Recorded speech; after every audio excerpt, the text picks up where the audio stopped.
Bismillah.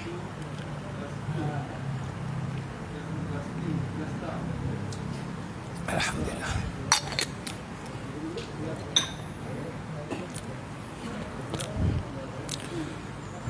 Assalamualaikum warahmatullahi wabarakatuh.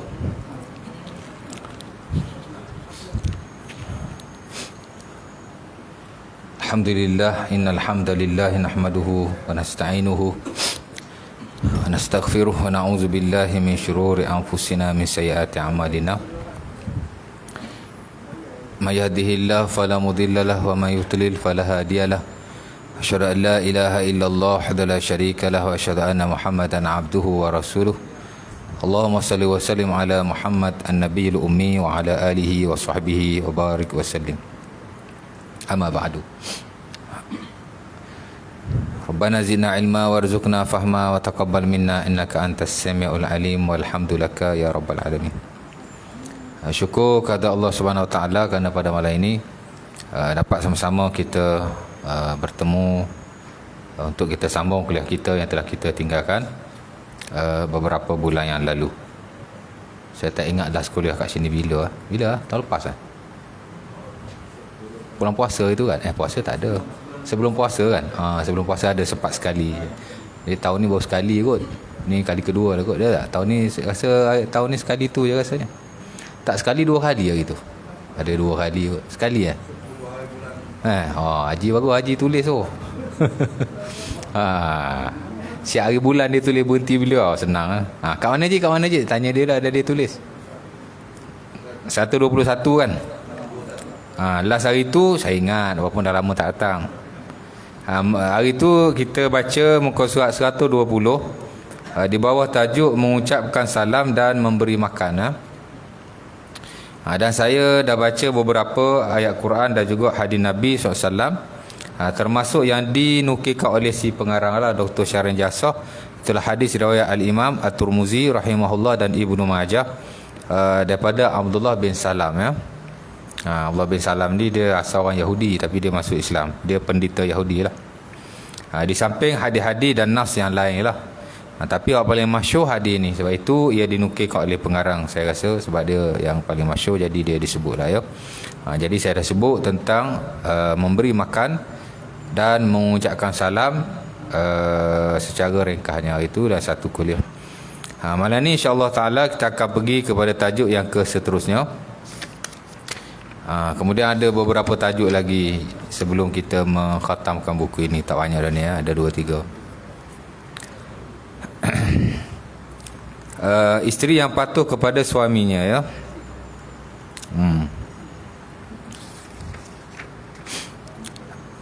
Diriwayatkan daripada Abi Hurairah radhiyallahu taala anhu bahawa Rasulullah sallallahu alaihi wasallam bersabda, "Idza shallatil mar'atu khamsaha wa shamat syahraha wa hassanat farjaha wa ata'at ba'laha dakhalat min ayyi abwabil jannati sya'at." Hadis ni hadis yang sahih, diriwayatkan oleh Ibnu Hibban dan selainnya, dan dia hadis yang masyhur yang banyak disebut dan dibaca lah. Terutama bila kita menyebut tentang betapa mudahnya seseorang wanita yang telah berkahwin untuk masuk syurga. Biasa asatizah kita akan baca hadis ni lah ya. Maksudnya idza shallatil mar'atu khamsaha, apabila wanita itu solat 5 waktu. Wasamat syahraha, dia berpuasa Ramadan. Dia berpuasa bulannya, yakni Ramadan lah ya. Dan hasanat farjaha, memelihara kemaluannya. Wa ta'at ba'laha, mentaati suaminya. Ba'laha yakni zaujaha, suaminya. Dakhalat min ayyi abwabil jannati sya'at, dia masuk syurga melalui mana-mana pintu yang dia mahu. Maksudnya apabila wanita melakukan hal-hal yang demikian, maka dia amat mudah untuk masuk syurga dan diberi pilihan untuk memasuki mana-mana pintu syurga yang dia mahu. Pintu syurga ni banyak lah ya. Ada pintu semayang, babus solah, dalam hadis Bukhari daripada Umar Al-Khattab, Nabi sebut syurga ni ada banyak pintu ya, antaranya babu as-solah, pintu semayang. Maka min ahli solah du'aya min babis solah. Siapa yang ahli semayang, dia akan dipanggil daripada pintu semayang. Ada babu asyam, ada pintu semayang. Bab ni pintu lah maksudnya. Sebab tu sesuatu ilmu dia ada bab-bab kan. Bab tu masuk pintu lah, macam nak masuk kan. Bab ni asal maksud dia pintu. Ahmad al-bab tu ahmad pintu-pintu lah. Bukan ahmad pintu lah, al-bab pintu. Jamak dia atau plural dia al-abwab. Abwab. Bab satu, abwab banyak. Baik. Famakana min pintu puasa tu dipanggil babur rayyan. Dia ada nama khusus, babur rayyan. Ada babus solah untuk orang yang semayang, ada babu ar-rayyan. Rayyan tu pintu khusus untuk ahli-ahli puasa ya. Ada babul jihad. Ada babul jihad. Maka min ahli jihad du'aya min babil jihad. Siapa-siapa ahli jihad, dia akan dipanggil dan masuk menerusi pintu jihad.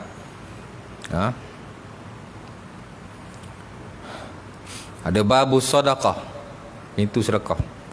Ada banyak lagi pintu-pintu yang lain. Hatta kata al-Imam At-Tirmizi rahimahullah dalam Nawadir al-Usul, tak silap saya, dah dinukilkan oleh Al-Baihaqi dalam At-Tazkirah ya.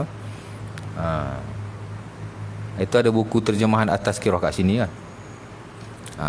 Apabila Al-Baihaqi menghuraikan tentang pintu-pintu syurga, dia menukilkan banyak hadis Nabi SAW, sebagainya sahih, sebagainya tidak sahih. Tapi dicampur-campur, kata para ulama, abwabul jannati, pintu-pintu syurga ini muqassamatun ala abwabil bir. Pintu-pintu syurga ini dia terbahagi kepada pintu-pintu kebaikan. Maksud banyaklah pintu syurga ni ada banyak. Setiap kebaikan itu ada pintu-pintunya. Itulah maksud mereka ya. Baik. Jadi dalam banyak-banyak pintu syurga, kalau dalam hadis Umar Al-Khattab pasal doa selepas wuduk tu, ma min ahadin yatawadda fa yusbighul wudu' thumma yaqulu asyhadu an la ilaha illallah wahdahu la syarika lah wa asyhadu anna muhammadan abduhu wa rasuluh. Nabi kata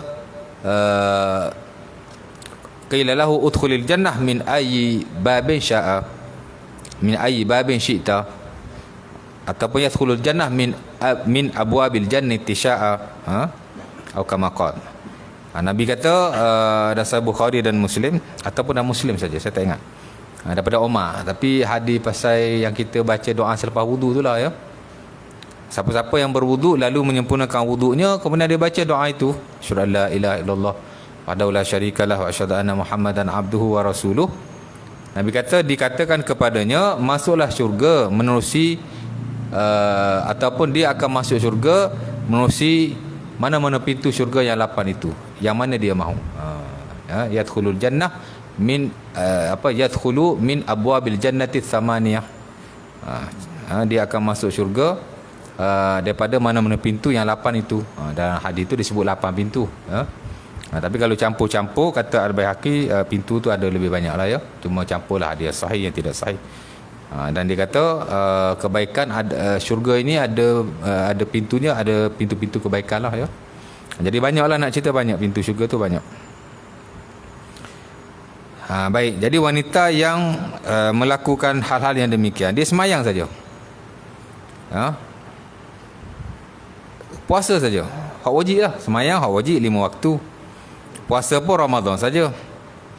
Kemudian dia jaga kehormatannya, kemudian dia taat pada suaminya, dia boleh masuk syurga mana-mana pintu yang dia mahu. Pakciknya Husain bin Muhsan berkata bahawa, lihatlah di mana posisimu terhadapnya, dia suamimu adalah syurga dan nerakamu, hadis An-Nasa'i. Saya tak ingat lafaz matan dia macam mana. Tapi hadis yang menunjukkan juga bahawa seseorang isteri itu wajib mentaati suaminya ya. Ini kita belajar dalam fiqhun nikah lah ya. The science of marriage.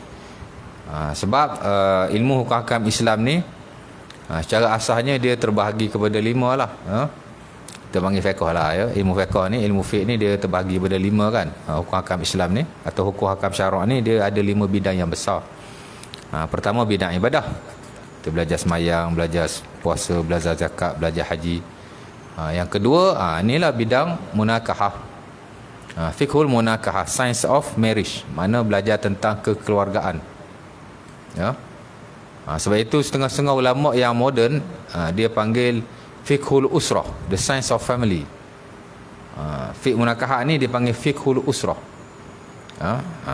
Sebab fiqh munakahah ni bukan hanya nak bincang tentang hal ehwal pernikahan secara khusus, tapi juga hal ehwal kekeluargaan.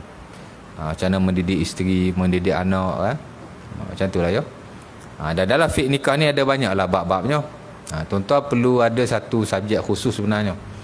Sebab tu kalau nak ajar fiqh secara komprehensif dan universal lah, mana belajar belaka, mana mesti ada 5 bidang tu lah. Patut kalau ajar fiqh ni ada 5 orang ustaz ajar 5 subjek fiqh. Fiqh ni tak cukup seorang ustaz. Pasal dia ada 5 bidang. Takkan ustaz nak ajar 5 bidang kot. Ya tak? Pertama ada ustaz ajar fiqh ibadah. Belajar taharah, belajar semayang, belajar zakat, belajar haji. Belajar puasa. 5 kan? Taharah, pasal fiqh ibadat dia ada taharah, ada semayang, ada zakat, ada puasa, ada haji. 5 lah. Ada ustaz dia ajar fiqh ibadat 5. Kan? Tu pun kalau ikut kan tak cukup tu. Patut seorang ustaz ajar satu bidang daripada ibadat. Ada seorang ustaz ajar bab semayang saja. Ada ustaz ajar puasa saja. Lagi bagus lah. Kalau macam tu satu bulan fiqh belaka lah, tak ada lah kuliah lain. Tapi at least lah sekurang-kurangnya di sesuatu pengajian tu dia ada satu subjek fiqh ibadat. Khusus nak ajar hak-hak awak ibadat. Ada subjek yang kedua atau ustaz yang kedua mengajar fiqh juga. Tapi fiqh munakahah. Ajar tentang fiqh munakahah lah.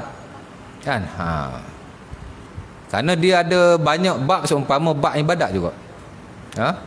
Dia ada mukaddimah pernikahan. Dalam hak awal mukaddimah pernikahan tu belajarlah takrif pernikahan, asal usul pensyariatan pernikahan. Bacalah ayat-ayat Quran yang ada tentang hak awal pernikahan banyak kan. Bahkan sebahagian besar juga ayat Quran, especially surah Al-Baqarah dan surah An-Nisa, surah At-Talaq, itu semua surah-surah yang membincangkan tentang hak ehwal pernikahan. Hatta surah-surah yang lain seperti surah An-Nur, banyak juga ayat tentang pernikahan dan kekeluargaan ni. Baca belajar itu. Dia belajar hukum akam melihat wanita dan hukum kahwin tu sendiri. Kahwin-kahwin ni apa hukum dia ya? Ada kalanya jadi sunnah, digalakkan, ada kala jadi wajib. Bila jadi wajib? Bila kahwin? Asal hukum kahwin ni secara asasnya sunnah lah kan. Arba'u min sunanil mursalin, al-haya, at-ta'attur. Macam mana hadis tu? Hadis Ahmad daripada Abi Ayyub Al-Ansari ya. Bila kita belajar mukaddimah pernikahan tu, hadis ni adalah dalam Muktamar Fiqh Mazhab Syafi'i juga dinukil oleh Az-Zuhaili. Ada 4 sunnah para Nabi. Pertama al-haya, malu. Yang kedua at-ta'attur. Ta'attur ni makna memakai wangi-wangian. Yang ketiga as-siwak, membersihkan gigi. As-siwak bukan kayu siwak ya. Ada orang faham as-siwak kayu siwak.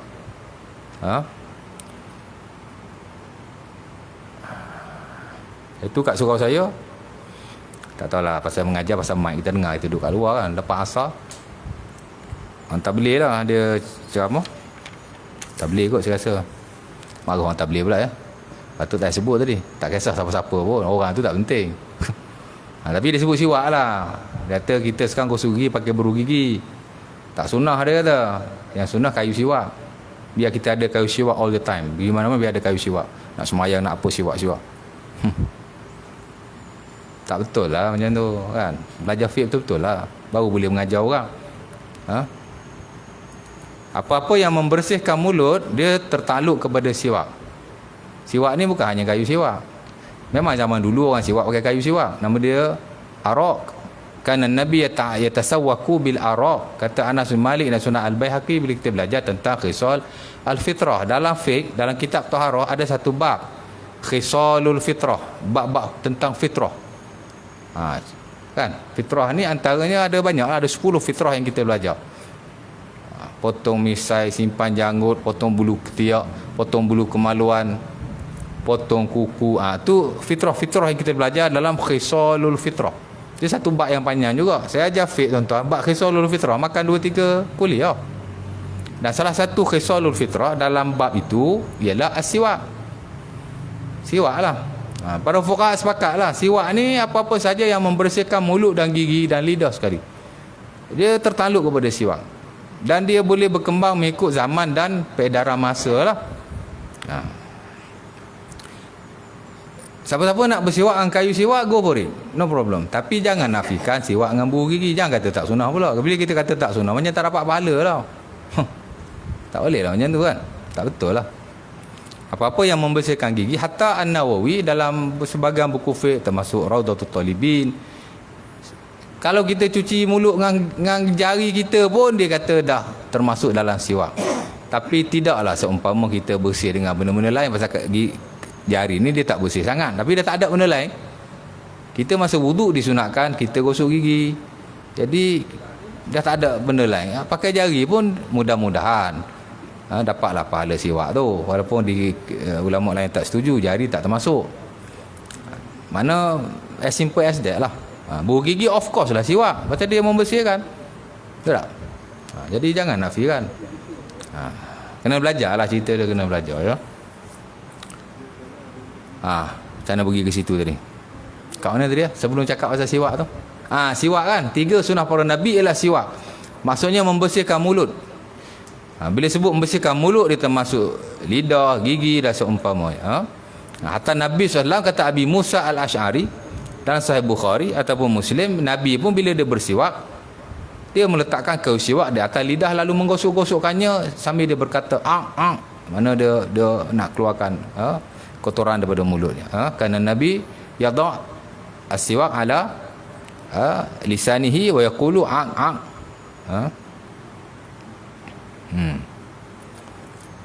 kan. Jadi Nabi dia jaga kebersihan mulutnya, gigi, lidah, mulut lah kata kan. Dan yang keempat sunnah para Nabi ialah an-nikah, kahwin. Walaupun kita tak tahu secara spesifik adakah semua Nabi kahwin, wallahu ta'ala alam. Sebab Nabi ni ramai lah. Nabi dalam hadis yang lain Rasulullah SAW menyatakan bahawa Nabi ni ada ramai lah, ada 124,000. Rasul ada 315.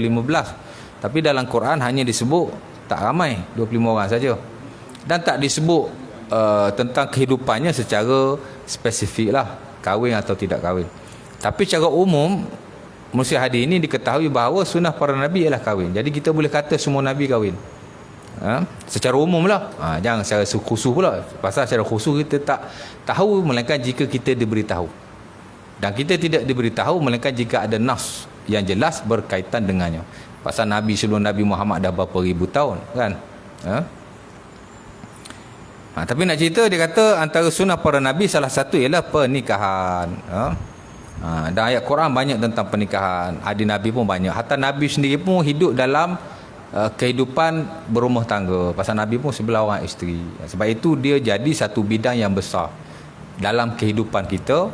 Jadi dibukukan satu bidang itulah. Ada seorang ustaz dia ajar fiqh munakahat, belajar hal-hal yang seumpama itu. Belajar hukum kahwin ya. Hukum kahwin ni secara umumnya sunnah lah. Tapi kadang-kadang dia boleh jadi wajib. Bila kahwin jadi wajib, kita kena tahu ni, pasal kita pun ada anak dah besar-besar belaka dah. Ya tak? Wajib ni bila zi syahwatin zi syahwah yakhafu zina. Zi syahwatin yakhafu zina. Orang yang ada syahwat dan dikhawatiri terlibat dengan zina, wajib dia kahwin. Dan pada waktu itu kita kena bantulah orang yang berada ataupun ahli keluarganya termasuk bapak dia. Anak kita dah bekerja, kan? Tapi dia tak ada kemampuan untuk nak kahwin. Tapi kita tengok dia dah galak dah. Dah bawa makwa ke hulu ke hilir dah. Kita ada duit benjin, bagilah dia kahwin. Kalau dia ada duit esok dia ganti. Pasal kalau dah tahap dikhawatiri terlibat dengan zina, wajib pada ketika itu dia tak kahwin berdosa, kita hak tak tolong dia pun berdosa dalam keadaan dia tinggal bersama kita. Anak kita kalau dia duduk bersama kita, walaupun dia dah boleh cari rezeki sendiri dan boleh nafkah sendiri, kita dah tak bagi duit kat dia, dia masih di bawah tanggungjawab kita, ya. Jadi bantulah dia, kan? Duit kita duk simpan banyak-banyak pun, kalau kita mati dapat ke dia juga. Jadi bagilah. Saya pun adik-beradik saya nak kahwin, orang tua tolong bagi. Pasal kalau orang tua kita mati, duit dapat ke anak dia juga. Simpan buat apa, kan? Tolonglah sikit. Esok kalau dia ada duit, kita nak kira hutang ke, kita nak kira bagi, terpulang lah. Kalau kita nak suruh dia bayar balik after kahwin, suruhlah dia bayar balik. Kalau kita nak sedekah kampung, itu alhamdulillah, itu lebih baik. Tapi kena bantulah, ya. Kalau dah sampai tahap wajib macam tu. Jadi kita kena tahulah anak aku ni dah wajib ke masihlah konteks sunnah.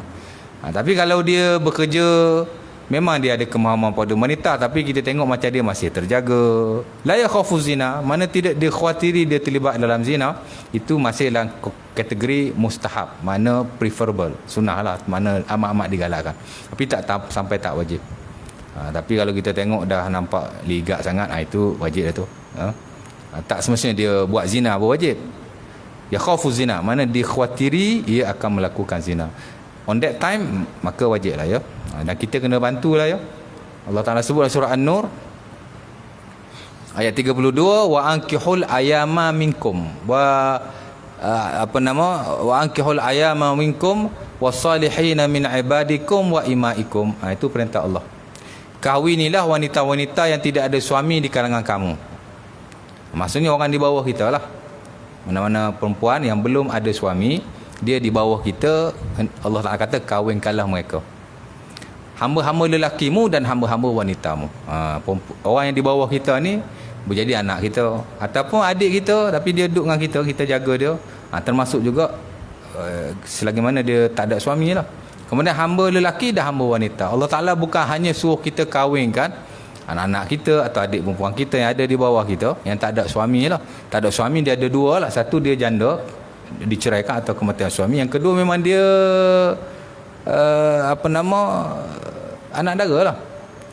Dan Allah Ta'ala juga suruh kahwinkan hamba-hamba lelaki dan wanita. Hamba pun Allah Ta'ala suruh kahwinkan tu. Hamba lelaki baik, hamba wanita baik. Pasal ada juga berlaku zaman Rasulullah SAW. Ada seorang sahabat ni, nama dia Abu Zambak. Diriwayatkan dalam Sunan At-Tirmizi daripada Amru an Syuaib an abihi an jaddihi, bila kita belajar dalam bab pembebasan hamba. Hamba dia ni pergi berzina dengan hamba dia yang lain. Sebab tu hamba ni kita kena, tuan dia bertanggungjawab untuk menikahkan hamba dia. Tengok hamba dia ni galak aja, kahwinkan. Jangan bagi tak ada isteri. Silat-silat dia pergi buat hal dengan hamba perempuan dia yang lain. Hamba dia pergi buat hal dengan perempuan yang seorang lagi, kan. Apa dia buat? Dia potong kemaluan hamba dia tu. Kemudian dia tumbuk pecah hidung hamba dia. Hamba dia pun mengadu kat Rasulullah. So tanyalah dia, ma hamalaka ala ma sana'ta bihi ya Aba Zambak. Apa engkau buat ni? Pasal apa kau cederakan hamba kau? Dia pun ceritalah. Nabi pun kata idhab wa anta hurrun. Pergi, sekarang engkau bebas. Sebab itu salah satu pembebasan hamba ialah bila tuannya menzalimi hambanya. Kita bila seorang itu menzalimi hamba dia, dia berdosa lah. Kafarah dia ialah dia istighfar kepada Allah dan dia mesti membebaskan hamba dia. Hamba dia bebas. Dia panggil at-tamsil. Seseorang hamba itu terbebas jika ia dizalimi oleh tuannya. Balik pada yang tadi, ya. Jadi hukum kahwin lah, ya. Ada kalanya jadi haram, ada kalanya jadi makruh, ada juga jadi harus. Hukum ni kadang harus saja. Kemudian masuklah bab rukun nikah, bab syarat nikah, masuk bab mahar. Mahar ni wajib, cuma ia boleh ditangguhkan. Lepas tu belajar bab tolak, bab iddah, tak kurang daripada 11 bab lah yang besar dalam fiqhun nikah. Ada 11-12 bab macam tu. Sebab saya di universiti dulu, subjek prior saya ialah fiqh ibadah. Tapi bila tak cukup pensyarah fiqh munakahat, saya ajar jugalah. Sama juga fiqh muamalah, saya ajar juga kalau tak cukup tenaga pengajar. Jadi ada 5 bidang kan. Ada fiqh munakahat, fiqh ibadat, fiqh munakahat atau fiqh usrah. Yang ketiga fiqh jinayat. Jinayat ni nak bincang tentang ni lah. Yang ketiga muamalat dulu, muamalat. Especially muamalat harta lah ya.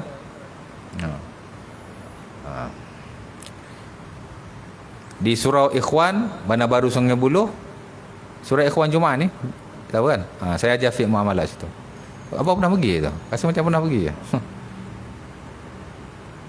Hari apa saya dah lupa lah. Tak start lagi. Senin keempat kot. Senin keempat.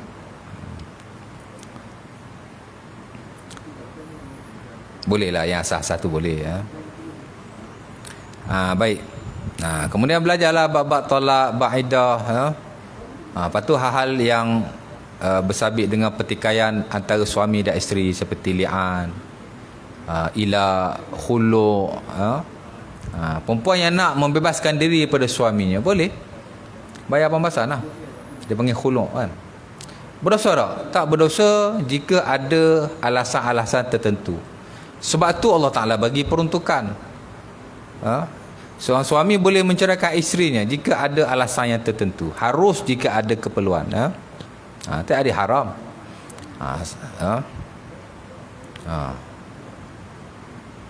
Sama macam hukum nikah jugalah. Ada kalanya harus, ada kalanya haram, ada kalanya makruh, ada kalanya wajib. Tapi kalau wanita dia nak membebaskan diri daripada suami dia, adalah sebab-sebabnya tu. Suami dia, ada kes suami dia tak semayang. Suami dia tak semayang, sebenarnya dia tak bertanggungjawab pun. Betul tak? Dia pun pergilah report mahkamah, suami dia tak semayang, dia nak minta cerai. Mahkamah benar kan, panggil suami mari, bagi tahu isteri nak cerai begini. Jadi mintalah isteri suami ceraikan. Suami tak nak ceraikan lah. Naik turun mahkamah. Akhirnya bayar khulu' lah, bayar pampasan. Ataupun jika seorang wanita itu dia dizalimi oleh isteri dia. Kita ada adik perempuan kita ni suami dia memang tak guna betul, tak tahu nak buat macam mana dah kan. Habis tu macam nak buat, selagi dia belum diceraikan oleh suaminya, dia tetap isteri suami dia. Jadi apa kita nak kena buat? Jadi abang dia boleh offer kepada suami dia, kau ceraikan adik aku bagi kau duit 10,000 khulu'. Okey, dia kata setuju. Go pergi mahkamah, buat file, boleh. Jadi peruntukan-peruntukan yang ada dalam hak ehwal munakahat ni semua untuk kemaslahatan manusia, semua untuk kepentingan kita. Ada jalan keluar semua. Cuma kena melalui saluran yang betul lah. Dan kena ikutlah tata cara yang telah disediakan buat kita. Mana ada belaka ya. Nampak? Baik. Jadi kena ada ustaz ajar fiqh munakahat. Kalau bagus ada ustaz lagi ajar fiqh muamalat, ada ustaz ajar fiqh jinayat. Dan ada satu lagi walaupun dia ni agak terkesimpang, mana dia macam tak berapa penting. Tapi kalau kita boleh belajar dan berkongsi bagus juga. Kadang-kadang dia boleh menambah ilmu dan pada masa sama dia membuka minda kita. Fiqhul qada, dia panggil fiqh kehakiman. Belajar tentang kesaksian, belajar tentang hak ehwal, macam-macam lah ya dalam fiqh al-qada. Tapi dia tak banyak lah, dia ada 4 bab saja. Jadi fiqh ni satu bidang yang besar tuan-tuan. Ada 5 bidang yang besar, sepatutnya ada 5 subjek dan diajar oleh 5 orang. Itu pun saya tak tahulah. Kalau kuliah sebulan sekali, saya ingat 10 tahun tak habis-habis lagi. Melainkan kalau belajar hak paling basic. Sebab itu kalau saya ajar fiqh ibadat dan fiqh muamalat, saya pakai nota saya sendiri yang paling basic, paling fundamental. Saya tak pakai buku-buku yang ada dalam market atau pasaran. Pasal saya tak nak terikat huraian si pengarang. Saya nak huraian saya sendiri. Pasal fiqh memang bidang saya. Jadi saya nak hurai ikut cara saya. Saya hanya pakai nota saja. Di AQS Paya Jaras, nota saya dia buat buku. Okey. Jadi saya ajar, mereka ada nota yang telah dibukukan. Jadi baca nota saja hurai. Baca nota saja hurai. Jadi very straight to the point. Tapi betul-betul fiqh lah. Straight to the point kepada hukum fiqh itulah. Jadi tak ada konak-konak lain. Kan? Kalau saya baca buku orang, hadis tu nak hurai begitu, hurai begini, macam tu lah ya. Jadi cara dia macam tu. Baik, kalau boleh lah lima bidang ni. Ya. Baru kita akan dapat satu ilmu dan idea tentang fiqh secara menyeluruh dan komprehensif. Nampak? Pasal hukum fiqh ni bukan kita nak belajar sampai jadi alim pun, tapi sekurang-kurangnya ilmu yang kita dapat selarilah dengan prinsip-prinsip yang ada dalam fiqh, dengan sedikit hadis-hadisnya. Jadi lagi best belajar, kan? Dan bila kita baca suatu nas untuk nak menyokong suatu hukum, bukan nak tuan-tuan hafal hadis tu pun, kan? Tapi dia bezalah. Bila kita baca suatu nas, kita dapat banyak pendedahan. Baik. Dan dalam fiqhun nikah, memang ada satu bab, itulah kewajipan suami dan isteri. Mesti ada. Bab ta'atu al-mar'ati zawjaha. Seseorang wanita wajib mentaati suaminya. Jadi ulama hurai adalah hadis-hadisnya.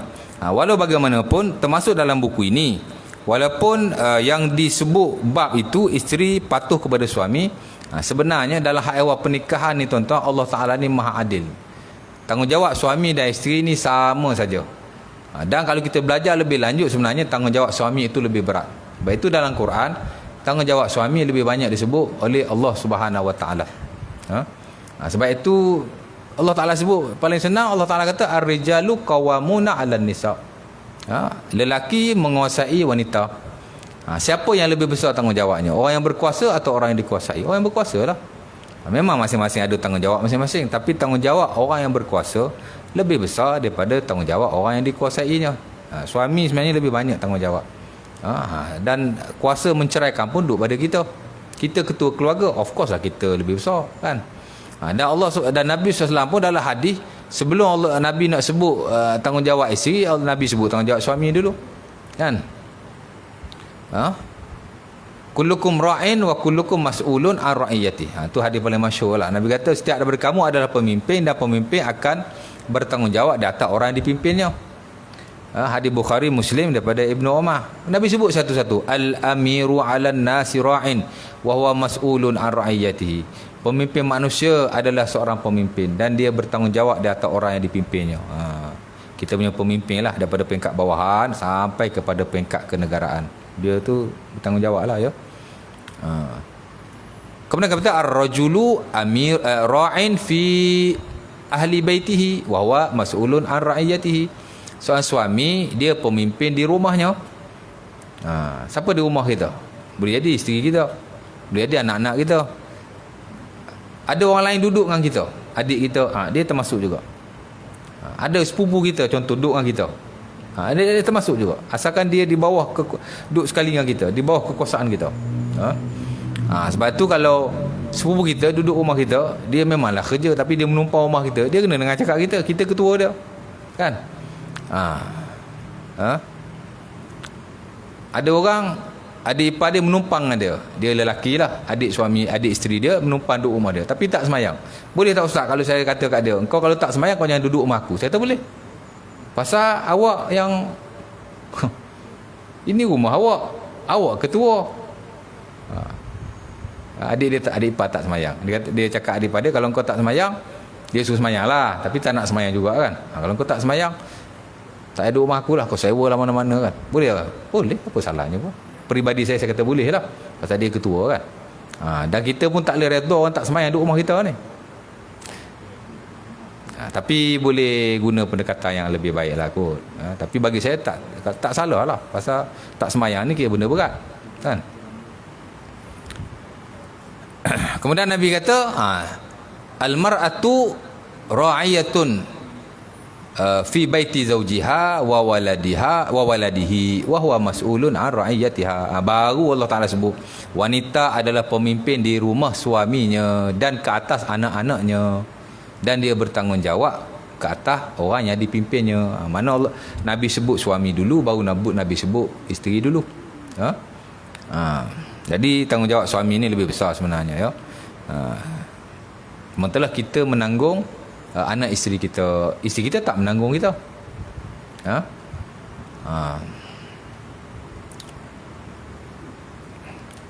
Ala kulli hal, wanita wajib ta'alah kepada suaminya, ya. Dan itu juga sebenarnya benda yang patut Nabi SAW bila naik Isra' dan Mi'raj, Nabi lihat neraka ni banyak didiami oleh wanita, waliyazubillah. Bila Nabi balik, Nabi pun cakaplah pada wanita-wanita yang berada di masjid Rasulullah sallallahu alaihi wasallam. Kata Nabi, tasaddaqna fa inni uritukunna aksar ahlin nar. Nabi kata, wahai wanita-wanita, ya ma'syaran nisa, tasaddaqna walau min hulikunna fa inni uritukunna aksar ahlin nar. Wahai para wanita, Nabi kata, bersedekahlah walaupun daripada perhiasan-perhiasanmu, kerana aku lihat kamu adalah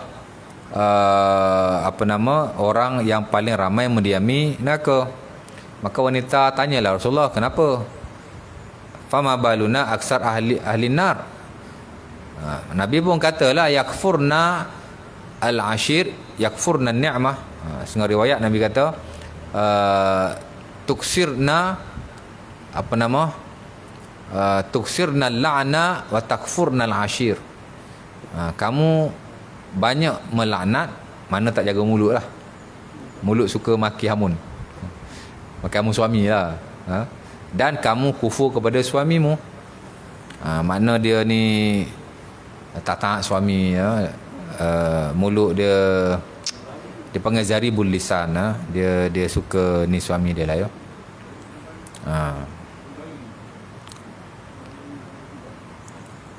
Dan wanita memang tidak boleh, orang kata apa,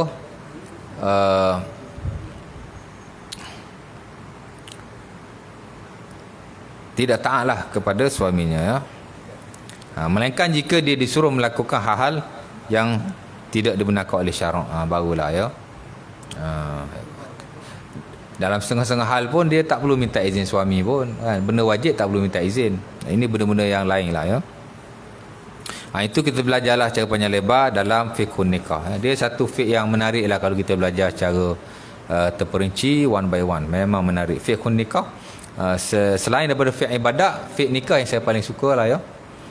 Berbeza dengan fiqh muamalat, kerana fiqh muamalat dia lebih teknikal, dan dia ada hal-hal yang contemporary. Adapun fiqh munakahat dia sama macam fiqh ibadat, dia tak ada banyak perubahan. Dia macam tu je, ya. Muamalat lain, dia banyak skup-skup terkini yang dulu tak ada. Dan kalau hak awam muamalat dia lebih kepada ijtihad, mana dia kadang-kadang boleh berubah pada satu masa muamalat ni. Munakahat dia sama macam ibadat, ya. Ada soalan nak isyak dah ni, bukan boleh lama kita, azan isyak dah nak berhenti. Kemudian next lah saya masuk mendoakan saudara yang jauh, ya. Nanti kita sentuh sikit tentang adab doa, adab doa dan hak ehwal yang berstabit dengan kemustajaban.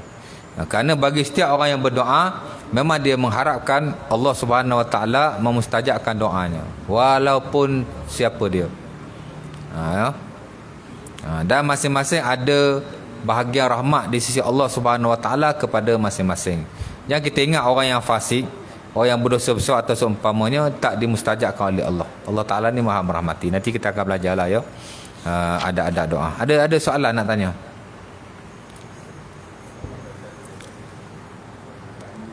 Seminit lagi nak azan. Tak ada soalan? Bismillah.